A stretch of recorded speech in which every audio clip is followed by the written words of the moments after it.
Oh, yes. And hi, real teacher Niv. You're the real teacher Niv, but I don't know why. Yay. Hey, there's 2 hosts. And there's 4 teacher Nivs now. All right. Hello, everyone. Everyone's teacher Niv now. I'm the real teacher, Niv. I guess this is just a classroom of other teachers today. This is Dr. Joe's reading writing class. If you can hear me, can I get a 1 in the chat? All right. Okay. So let's move on. So firstly, I want to actually start off with a mistake I made yesterday. Yesterday, I told Audrey that she couldn't put, for example, here because it was incorrect use of it. But I was actually wrong. I reread this, and I looked at it, and I was trying to figure out why I was confused. But basically, I think I was just confused because the example was relatively long. But overall, this was correct. And I'm not too sure who's asking if I edited their story. Yes, I have the stories edited, but not in this. I'm not going to present it today. I was thinking I'll just present it tomorrow and give you guys the next writing assignment together. Okay, also maybe this would be a good time to start changing your names back, because when we start doing writing assignments, I need your real names. Okay, anyways, yeah, Audrey, this is, you were correct over here. I just wanted to let you know. But I will still have a lesson on how to introduce examples, because that can get confusing sometimes, for sure. Let's start off with a quote analysis. This time, instead of having the biography here, the biography is actually going to be the reading. I'd like to change things up a little bit, right? Okay, the quote to start us off is, if you want a thing done well, do it yourself, by Napoleon Bonaparte. Who has heard of Napoleon Bonaparte? I heard of him. I've heard of him, but I do not know who he is. Okay, well, we will go over who he is. I don't know who he is, and I don't know his name at all. Okay, no worries. Well, we'll talk about him today. Anyways, the quote, the question is the same. Write it as if someone doesn't have to read the question to know what you're talking about, and explain the quote, right? Can you write the quote and his name in the chat? I can't see it when I type. When you start typing, no worries, Audrey. Okay, so I'll try doing that every class now then, Audrey. Okay, I got it in the chat. I gave you guys 7 minutes because normally what happens is like people don't finish on time, so I'll just start with 7 minutes. But this time I really hope that you guys can, submit something before the time's up. All right. Okay, starting now.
Maria, you asked if what was the name of the story about the chrysanthemum.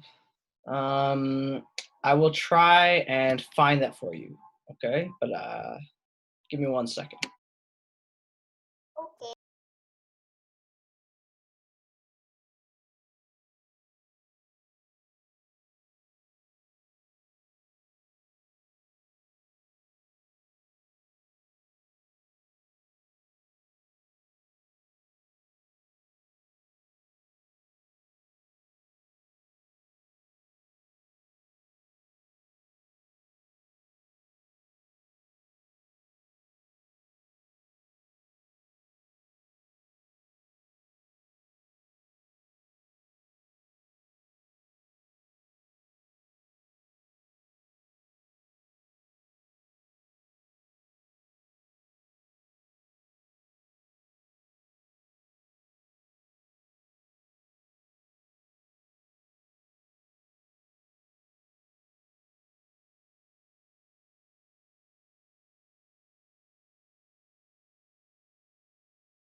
All right, all right. That is the end of the time. Um, let's look at Angelina. Okay, Angelina, would you? Oh, sorry, Craig. Would you like to start us off?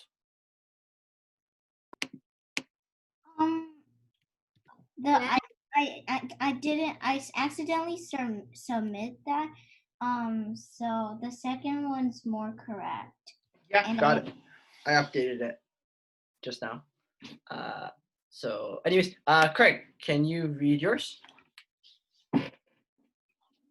Yes, mine is the quote. If you want to, if you want a thing done well, do it yourself. Means you have to do things yourself. All right.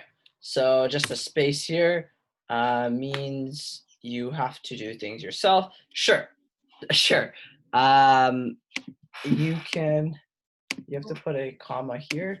Besides that, that's okay, Craig. Definitely you have to explain this a little bit more, right? Give an example of when this quote is correct. Like, give an example of when you know, right? Explain it, expand on it, explain why it's important, etc. Okay, that's okay. Angelina, can you read yours now? Napoleon Bonaparte once said, if you want a thing done well, do it yourself. I think this means if you want a thing to be done well, you should do it yourself. For example, if you don't know how to write an essay, you need help from your father. He suggests that you write better words for your essay, and you want it more perfect, so you should do it yourself. All right. Let's see. Bonaparte once said. Great. I think this means if you want to think, okay, you can add a that. Okay, just it makes it flow a little bit better. I think this means that if you want a thing to be done well, you should do it yourself. Sure. So over here, you're almost identically, repeating the quote. So maybe just change the wording a little bit or something. So you're not directly repeating it, you're just rewording it, and then, explain it a little later. So yeah, that's okay. But let's move on. For example, right? So for example, you have to put a comma here. For example, if you don't know how to write an essay, so this is the wrong right. That right invented the airplane. This right is what you write essays with. Write an essay. For example, if you don't know how to write an essay, let's get this over here. Oh.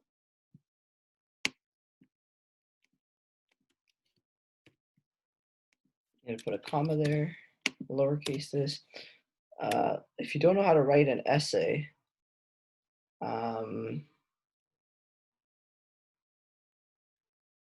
okay, so here's the thing, Angelina. So this is a dependent clause, right? It's like an introductory clause. You're setting up a situation. If you do this, then this happens. If you don't do this, then this happens, right? So in this case, if you don't know how to write an essay, you need help from your father. You need help from your father. He suggests that you write better words for your essay and you want it more perfect. You should. Okay, so let's say if you don't know how to write an essay, and that works here, and you ask your father, right? You ask your father. You ask your father.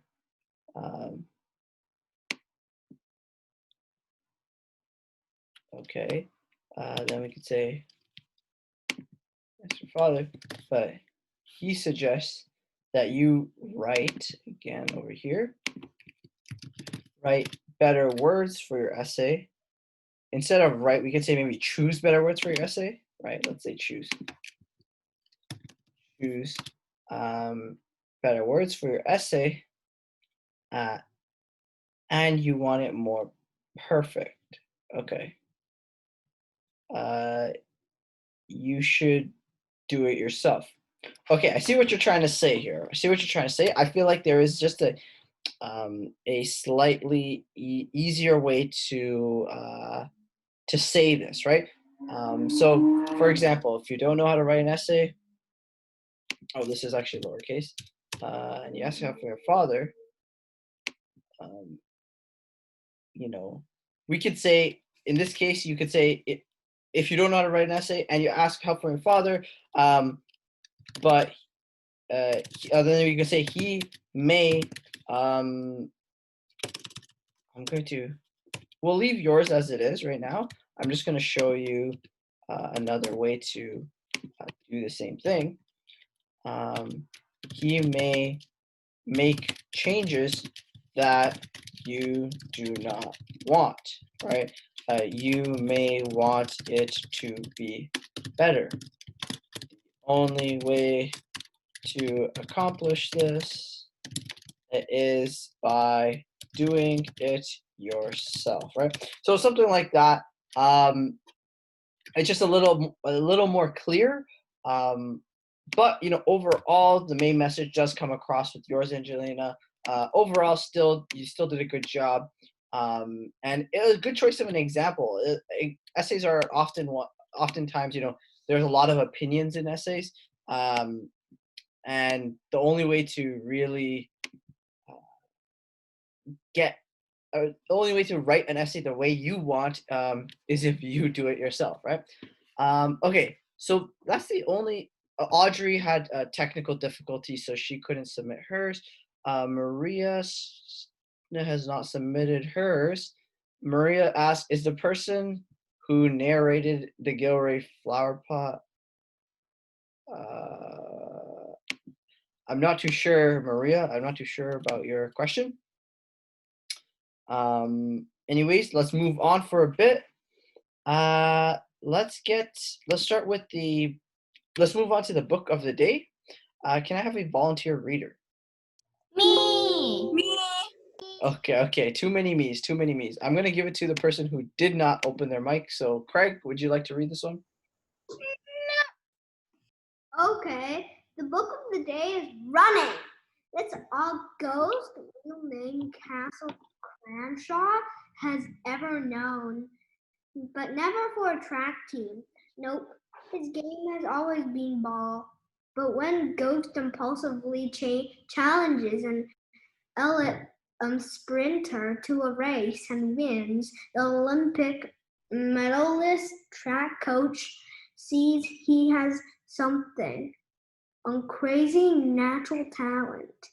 This is Ghost has something else, a lot of anger and a past that he is trying to outrun.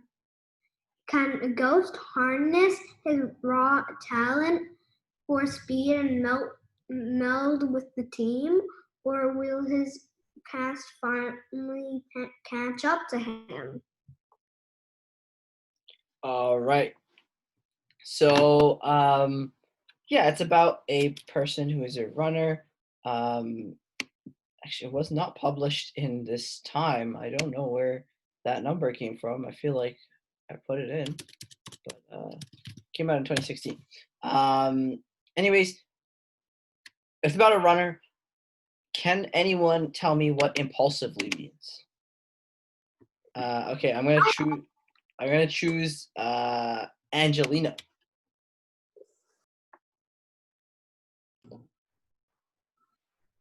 I think it means like he challenges a lot. Not quite. But good guess, Angelina. Okay, let's ask Maria. Like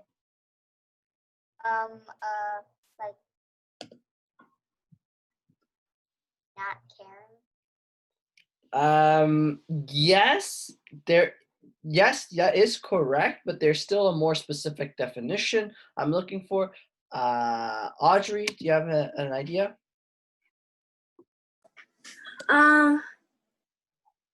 I think impulsively means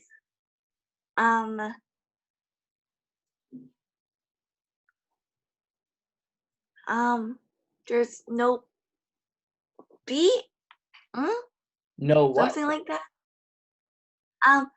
I think impulsive means beat, so beatly challenge. That's yeah, that's an interesting guess there, Audrey. You can sort of connect it, but yeah, it's sort of without thinking, right? Impulsively challenges is he challenges without thinking. almost instinctively, naturally, just quickly, right? So it's quickly and without thinking. That's what impulsively means. So Maria got a good definition there in there as well. Okay, so let's move on to the quiz. I have another mini activity. It's just recommendations for the future book of the days, but we'll see if we have time for that. Let's start with the quiz. Who wants to do number 1? Okay, Audrey, can you start us off? Okay. Blank noun, something that is old and considered precious. I think it's artifact. Yes, Or artifact is the.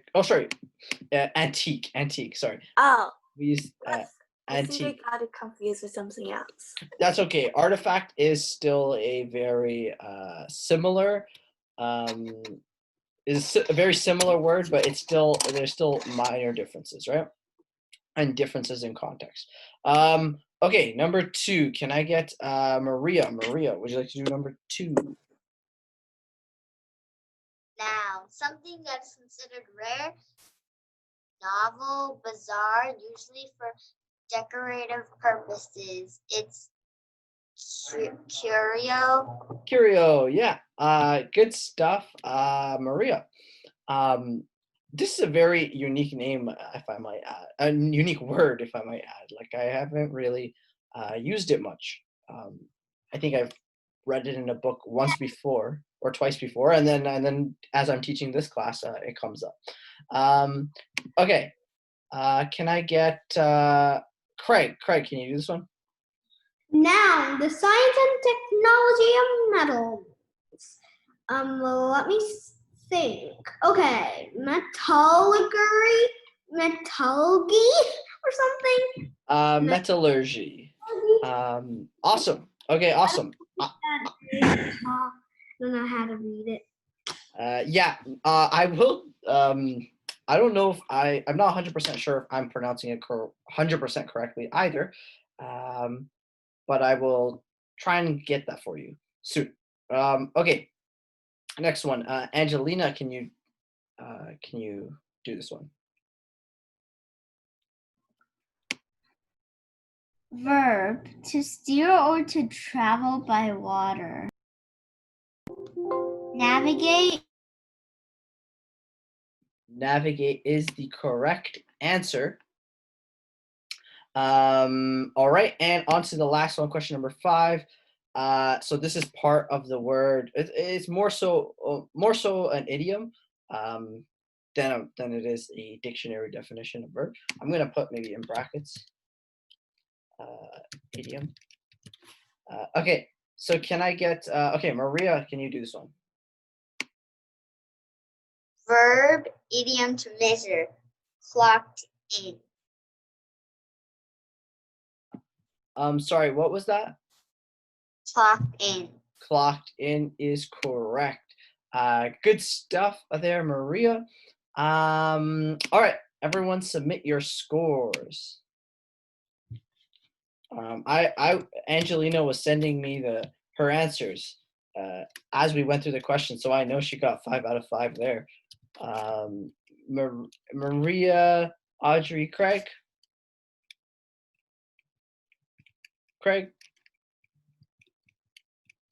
I'm sending it. Okay. I'm gonna send it right now. All right, good stuff, everyone. All right, let us move on to the reading sort of reading passage. Not really a passage, it's sort of a short biography of Napoleon Bonaparte. Okay, he's a very famous historical figure, considered the Emperor of France. Not considered. He was the Emperor of France at a specific time in history. Okay, so Maria, can you start us off? Okay. Author biography, occupation, Emperor of France, best known for a brilliant military commander, conquered much of Europe. Nickname, Little Corporal. Napoleon Bonaparte was born on August 15, 1769 in the city of Ajaccio on the island of Corsica. His father was Carlo Bonaparte, an important attorney who represented Corsica at the court of the French king. He had 4 brothers and 3 sisters, including an older brother named Joseph. Early life. Coming from a fairly wealthy family, Napoleon was able to attend school and get a good education. He went to a military academy in France and trained to become an officer in the army. When his father died in 1785, Napoleon returned to Corsica to help handle the family's affairs.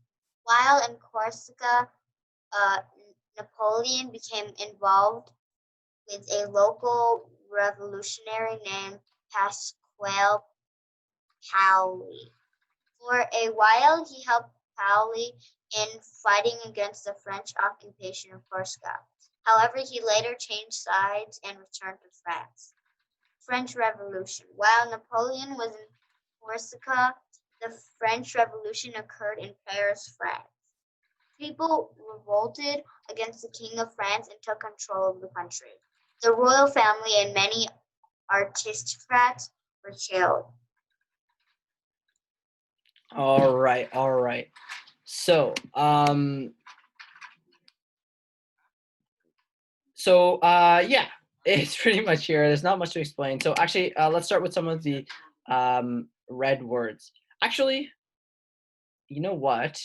Maybe what we can do is I have all the definitions here. Maybe what we can do is go over these words first. All right, and that way we'll know as we go on, right? So can I have someone read this? Can I have Audrey? Audrey, can you read this for us? Okay, new vocabulary. Attorney, noun, a person appointed to act for another in business or legal matters, a lawyer. Revolted, verb, arise in rebellion.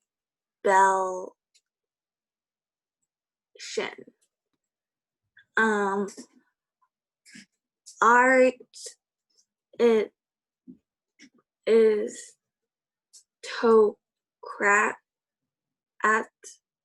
How do you say that word? Aristocrat. Aristocrat, noun, a person of high social status, usually a noble. Artillery, noun, a branch of military that uses large caliber guns.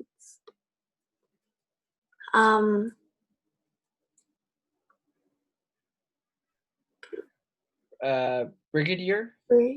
Brigadier, noun, a rank of officer in British Army, above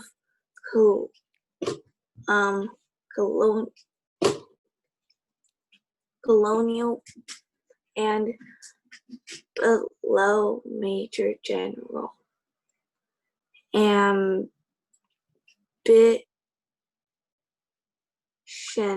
Ambition, having Ambitious. Oh, ambitious. How do you say it? Ambitious. Ambitious. Having a strong desire and determination to succeed. Institute, verb, set in motion or establish.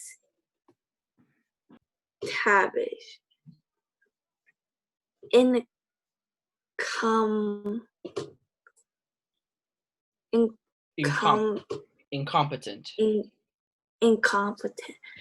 Adjective, not having or showing necessary skills to do something successful. Coronation, noun, the ceremony or crowning someone as ruler. Decimated. Decimated, verb, kill, destroy, or remove a large part of. All right. So I want to point out firstly, that all of these words, most of these words have other definitions as well, but these are the definitions of these words that are going to be used in the reading. All right. So like institute can also be a noun. It can also be an establishment. Not just to establish, right? You can institute justice, and you can also, go to the institute. So there are two different definitions, but so don't just think these are the only definitions for all these words. I'm just, it's a forewarning. Anyways, we're going back to the reading. So his father was an important attorney. What does that mean?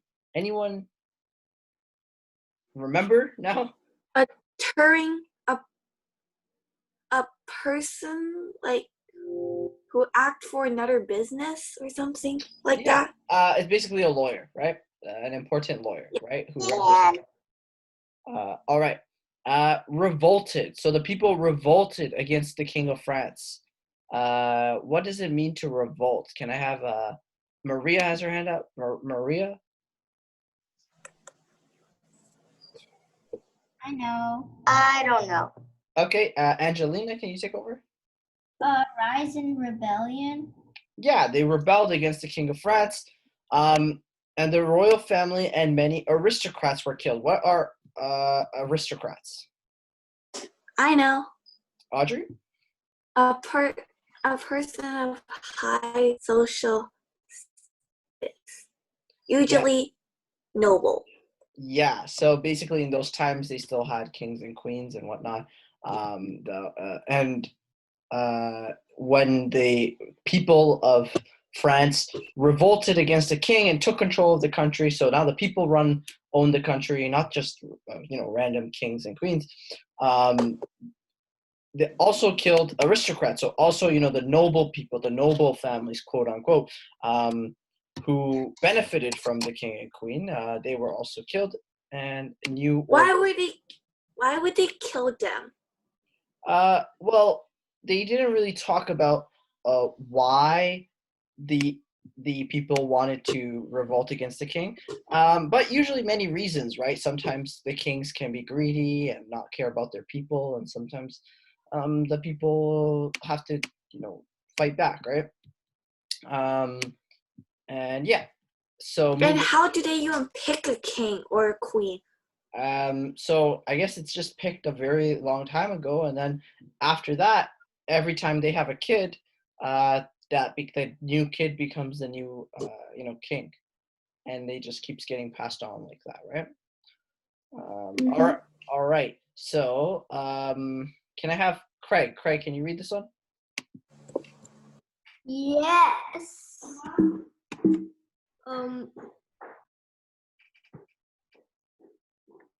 Like it is saying, upon Napoleon's return, he allied himself with a radical group of the revolutionaries called the Jacobins.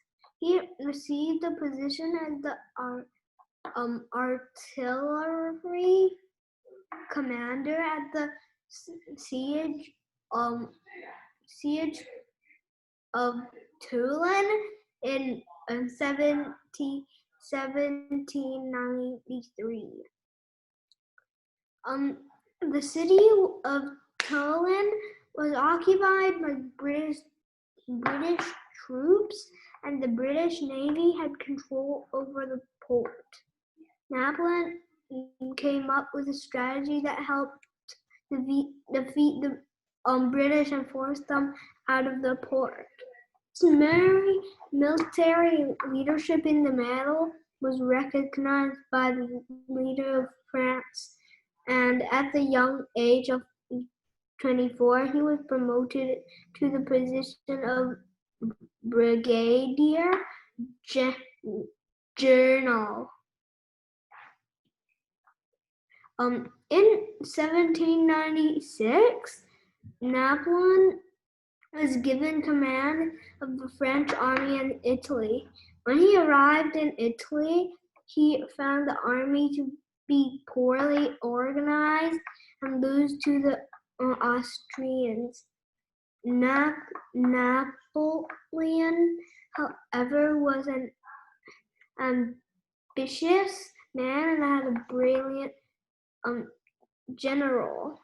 He used superior organization and order to move troops rapidly around the battlefield so they would always outnumber the enemy. He soon drove the Australians out of Italy and became a national hero.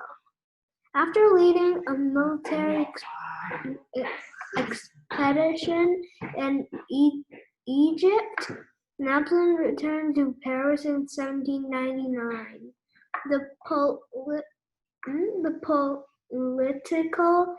climate in France was changing.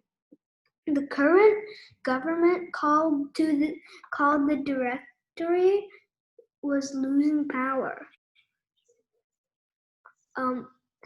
Together with his alien crew, his brother Lucien, Napoleon formed a new government called the Consulate. In Italy, there were to be 3 consuls at the end of the government, but Napoleon gave himself the title of the first consul. His powers at first consul essentially made him the dictator of France. All right. Thank you for reading that, Craig. So if you guys look at it, he was a military professional, and he would receive position of artillery commander. So, the big weapons, he was the commander of that. Then he was promoted to brigadier general. And again, that's a very high position. It's not the highest, but it's still very high. Then, he was given command of the army in Italy, the French army in Italy, and, they went to attack Italy. Napoleon was an ambitious man, right? So what does ambitious mean? Can I have Audrey? Ambitious means like having a high will to do something successful. Great. That's a good definition. So it's basically, if you really want to do something, you have the actual will to want to do it and actually try and do it, right? Not just say you want to do it and then not even try, right? Because that's just having a lot of wishes. What about, and then later, he created a group for the new government and was going to have 3 people in charge of the government, but he basically chose himself to be the first consul, which is one of the people in charge. And that was so powerful that he was basically the dictator of France. How did he do it? There are a lot of Dictator. you guys Watcher. No, a dictator is basically a ruler of France. And it's like whatever happens, whatever they say goes. There's no real government. There's no vote, right? It's whatever they say. That's what it happens, right? There's no vote. There's no real government. Anyways, allies. What are allies? Allies are like partners. Yeah, they're sort of partners.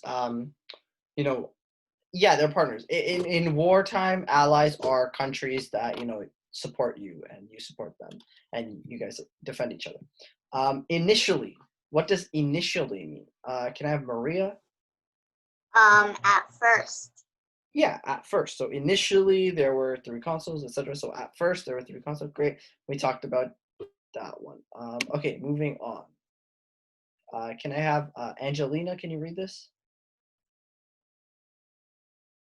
Ruling France. As the dictator of France, Napoleon was able to institute a number of government reforms.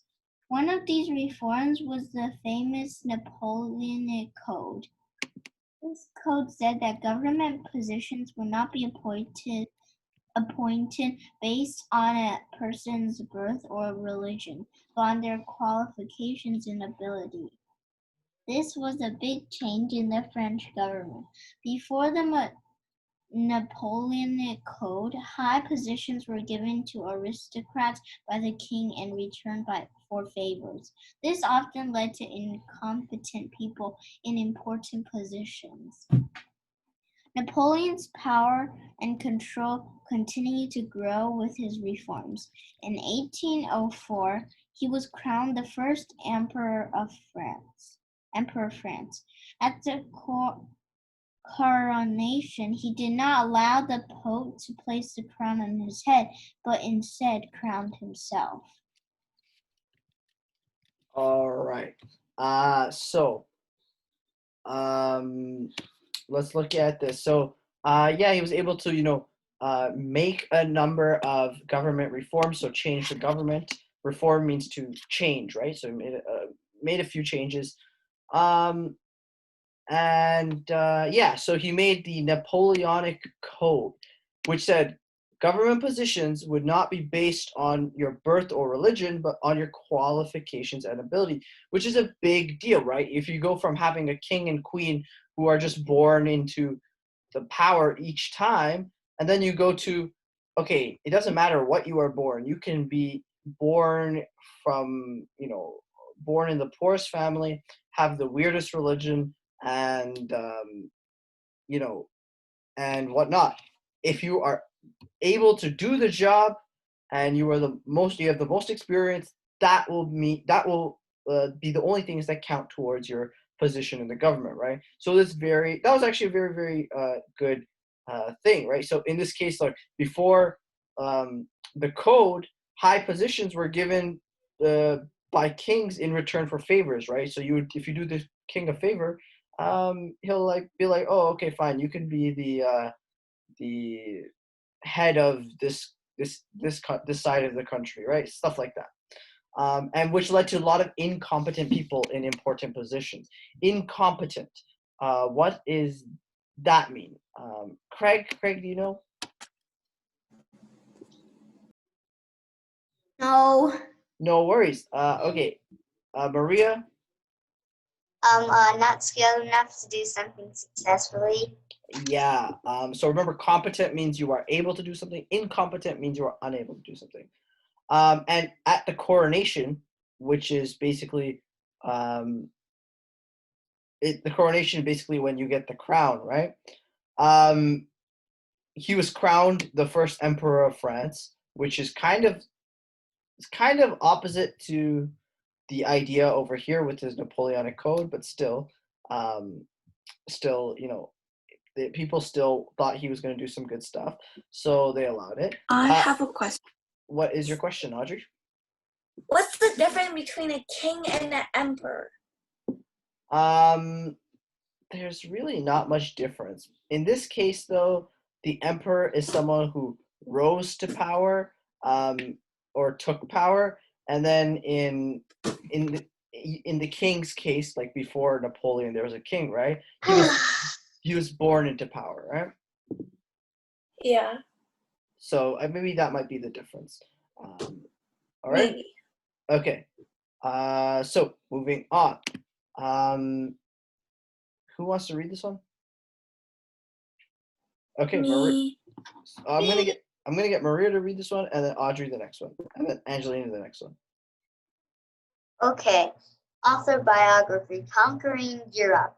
Initially, Napoleon maintained peace in Europe. However, soon France was at war with Britain, Australia, and Russia. After losing a naval battle against Britain at the Battle of Trafalgar, Napoleon decided to attack Austria. He soundly defeated the Austrian and Russian armies at the Battle of Austerlitz in 1805. Over the next several years, Napoleon expanded the French Empire. At its great extent in 1811, France controlled much of Europe from Spain to the borders of Russia, not including Britain. Invasion of Russia. In 1812, Napoleon made his first major mistake. He decided to invade Russia. Napoleon marched a huge army to Russia. Many of them starved to death along the way. After a fierce battle with the Russian army, Napoleon entered Moscow. However, he found the city deserted. Soon the city was on fire and many of the supplies were burned. As winter approached, Napoleon's army ran out of supplies. He had to return to France. By the time he returned to France, most of what was left of the army had died from the weather or starved to death. All right. So basically, he was a conqueror. He started conquering all of Europe, and then suffered great losses in Russia. And then, yeah, that's where everything kind of turned around for him. He was successfully conquering a bunch of other countries, but when he went for Russia, that's when, his troops started dying out and starving and etc. Right? So, and this is sort of the end of the biography. Let's get Audrey. Audrey, can you read this one? Okay.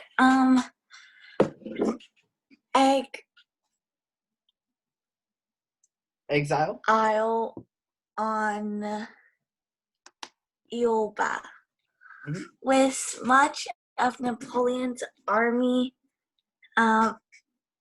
death it moved from the invasion in Russia. The rest of Europe now turned on France. Despite winning a few victories, Napoleon had too small an army and soon was forced to exile on the island of Elba in 1814. Return and Waterloo. Napoleon escaped from Elba in 1815. The army quickly backed him and he took over control of Paris for a period called the 100 Days. The rest of Europe, however, would not stand for a return of Napoleon. They gathered their armies and met him at Waterloo. Napoleon was defeated at the Battle of Waterloo on June 18, 1815, and was once again forced to exile, this time on the island of St. Helena. Death. Napoleon died after 6 years on exile on St. Helena on May 5th, 1821. It is likely that he died from stomach cancer. His remains were moved to France in 1814 to Les Invalides in Paris. All right. So yeah, this was sort of his fall. And so let's start with the word decimated. Decimated, what does decimated mean? Can I have Decimated. Angelina?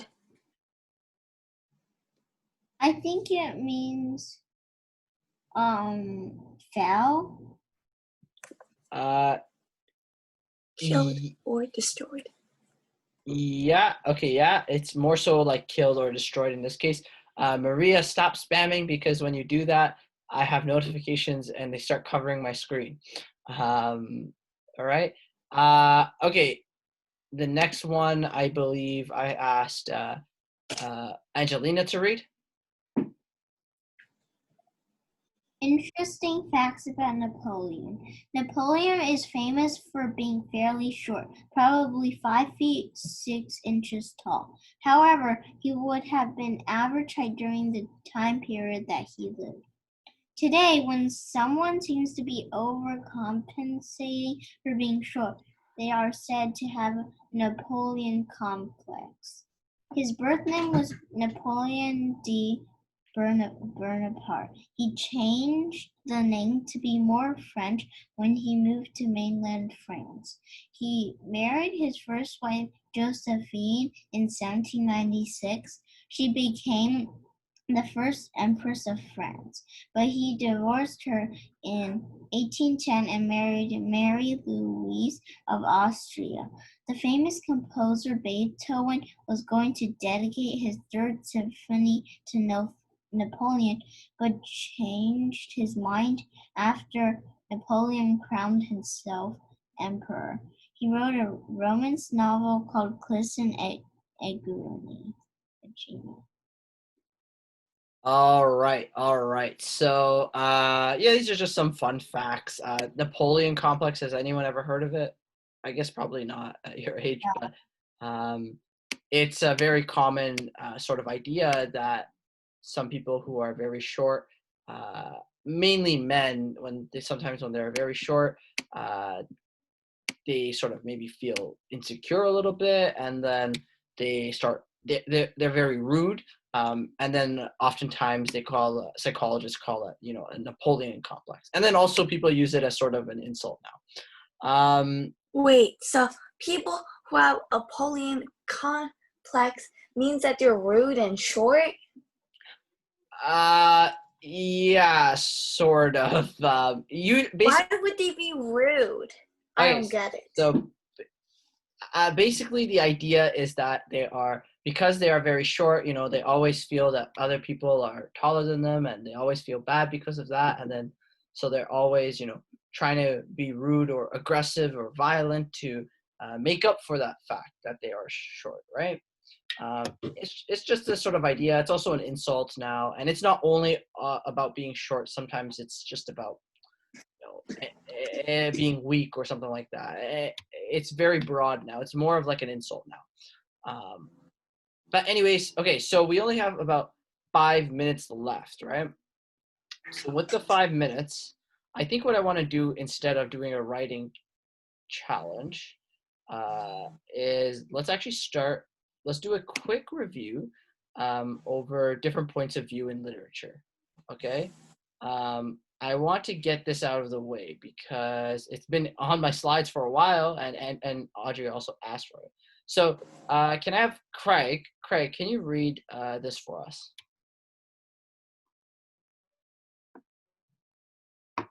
Craig is... Yeah. Okay. The first point is first person. When we talk about ourselves, our opinion, and the things that happen to us, we generally speak in the first person. The biggest clue that a sentence is written in the first person is the use of first person pronouns. In the first sentence of this paragraph, the pronouns appear in bold text. We, us, our, and ourselves. are all first-person pronouns.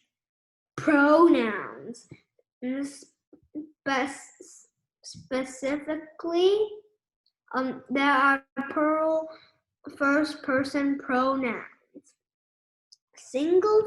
Singular first-person pronouns include I, me, my, mine, and myself. Example: we could do ourselves a favor and make a reservation for our group. Second person. The second person point of view belongs to the person or people being addressed. This is the you perspective. Once again, the biggest indicator of the second person is the use of second person pronouns. You, your, yours, yourself, yourselves.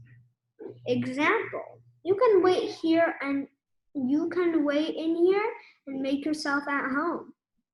All right, thank you for that, Craig. So anytime in any type of literature, we're going to be talking about sort of almost 5 of the most basic points of views. The next one are the three most basic different types of third person. So start with first person. First person, basically the writer is in the story and is sort of writing about his or her view or whatnot. So in this case, you can identify it by if the writer includes personal pronouns, even plurals, right? So we, us, our, or I, me, mine, right? Etc.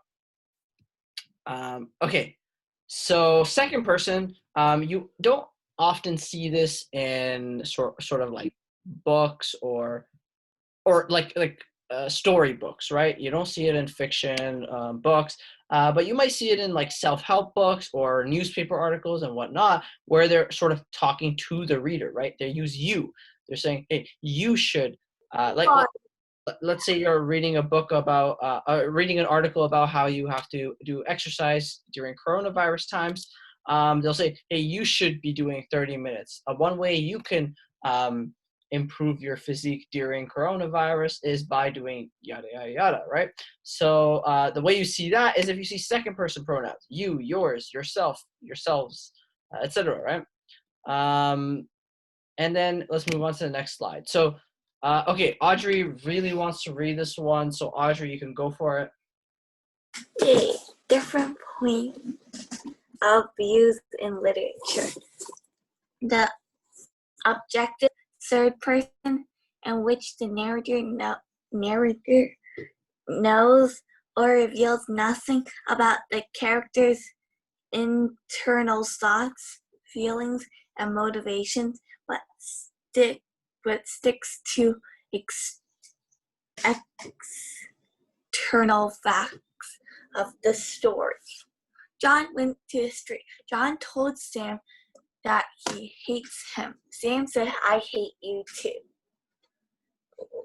Limited third person in which the character describes the internal thoughts, feelings, and motivations of one character, usually the main character. John went to the street. He was in love with Sam and wanted to tell her how he felt, but didn't know how to.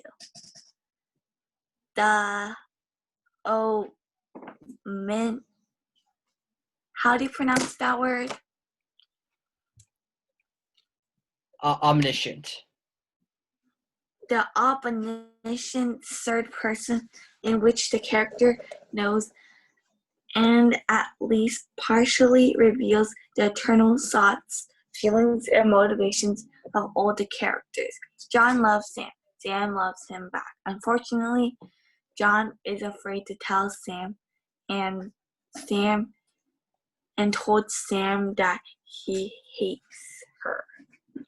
All right. Okay, so that is beyond the end of class, but it's okay to go a little over. But anyways, objective third person. Craig, don't worry, I don't forget you. So objective third person. The writer is basically, it's almost like they're just looking down from the sky and they're just writing what they see, right? They don't know any of the feelings of the characters, right? John did this. John told Sam that he hates him, right? He told Sam that he hates him. Sam said, "I hate you too." So they're not talking about any of the feelings here, right? Limited third person is when the narrator is looking down and watching what's happening, but also knows the feelings or thoughts about a specific character, right? John went across the street. He was in love with Sam, right? So the only way the writer would know this is, if we're talking in limited third person. So that means it's not objective, right? He knows the feelings of one of the characters. And then omniscient is when the narrator knows the thoughts and feelings of at least two or more characters, right? So John loves Sam and Sam loves him, right? So the only way the writer would know this is, if they just know the feelings of different characters. Okay. Good stuff, everyone. That is the end of class for today. Yep, this is the correct homework. Fill in the blank. And I will see you guys all tomorrow, and we'll do the homework review and and I'll give you guys the homework for Monday tomorrow. Okay. Okay, bye. Okay. Goodbye, everyone. Bye.